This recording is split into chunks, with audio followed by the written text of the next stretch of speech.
When you think of the superstars in the 2010s, you think of the Heatles with LeBron James, Dwayne Wade, and Chris Bosh. The Big Three Celtics with Kevin Garnett, Paul Pierce, and Ray Allen, and the Kobe Bryant Lakers.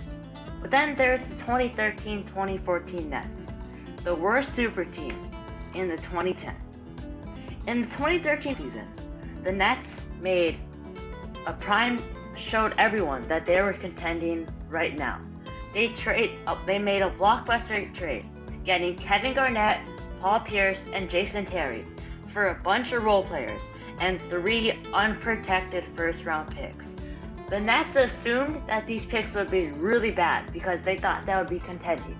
But Kevin Garnett was 37 years old, averaging 15 points a game and 7 rebounds a game. Paul Pierce was 36 years old and was way out of his prime. However, these 3 picks, 3 years, 2 years after, 1 to 5 years after this deal, these became Jaylen Brown, Jason Tatum, and Colin Sexton, who was traded in the Kyrie Irving deal and was a main part why the Cavs accepted. But the Nets were here for the present, adding Kevin Garnett and Paul Pierce to All-Stars Darren Williams and Johnson. They also had a young Brook Lopez as a rim protector and a dominant post player.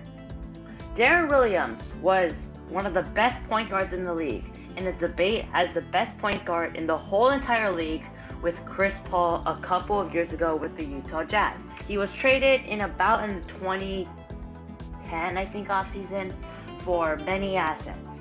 There, they also had Joe Johnson, a consistent 17 point per game scorer, and ended his career with 7 All-Star appearances. They were 5th in the power rankings in the 2013-24 season over teams like the Thunder. And they also had a rookie coach, Jason Kidd. However, at the end of the year, they ended up with only 44 wins and 38 losses as the 6th seed. Their leading scorer and defensive anchor, Brook Lopez, only played 17 games due to nagging leg injuries. In the playoffs, they managed to upset a young Raptors team. This team had Kyle Lowry, DeMar DeRozan, Jonas Valanciunas, and some other young assets that were able to be in Game 7. In Game 7, the Nets were able to have a sigh of relief when Paul Pierce blocked Kyle Lowry at the buzzer in Game 7 to let the Nets advance to the second round. However, they got absolutely destroyed by the Heat in 5 games. Right after this loss, Paul Pierce walked free agency and signed with Washington. Darren Williams fell off a cliff due to ankle injuries, and Kevin Garnett was old and traded. Joe Johnson also left the next year. So this team wasn't struggle. They had only Brook Lopez and a rookie Bojan Bogdanovic. The Nets became one of the laughing stocks in the NBA.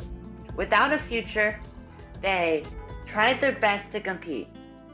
But then Billy King got fired, and now we all know where they are today.